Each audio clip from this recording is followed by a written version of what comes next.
તો નમસ્કાર પાલનપુર, હું હમણાં આવી ગઈ છું મંજુબેનનો ખીચડો લેવા માટે. તમને બધાને ખબર છે આપણે ઉત્તરાયણ પર ખીચડો ખાઈએ છીએ અને સતત 3 વર્ષથી હું આનો વિડીયો પણ કરતી હોઉં છું. આ શરીર માટે આપણો કેટલો સારો, શરીર એટલો સરસ કે મેથી કે ગુંદ કે તમે નાખો ને તો એ બી ચાલે, તલનું તેલ.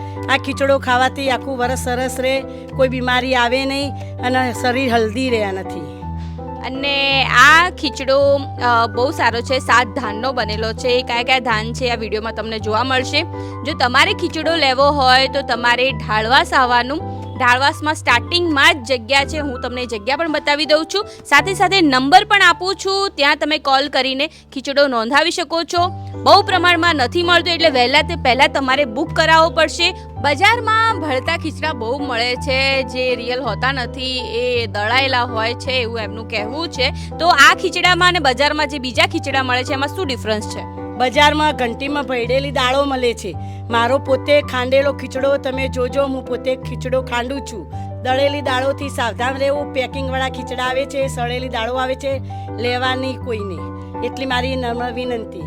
અને એવું પણ કહેવાય છે કે આ ખીચડો ઓન સ્પોટ ખાંડે છે અને આ બહુ લોંગ ટાઈમ સુધી રહે નહીં, કેમ કે થોડો લીલો હોય છે, તમારે સૂકવવો પડે. એટલે બજારમાં જે પેકિંગ હોય છે એ અલગ હોય છે અને આ જે તમે રિયલ ઓન સ્પોટ ખાંડેલો ખીચડો તમને અહીંયાથી મળશે. હવે તમને બધાને ખબર છે આ કેટલું અઘરું કામ છે જે મારાથી નથી થવાનું, છતાં હું ટ્રાય કરું છું.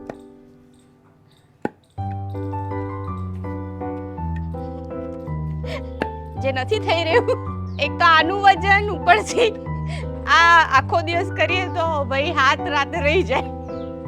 આ તો મંજુબેન જ કરી શકે.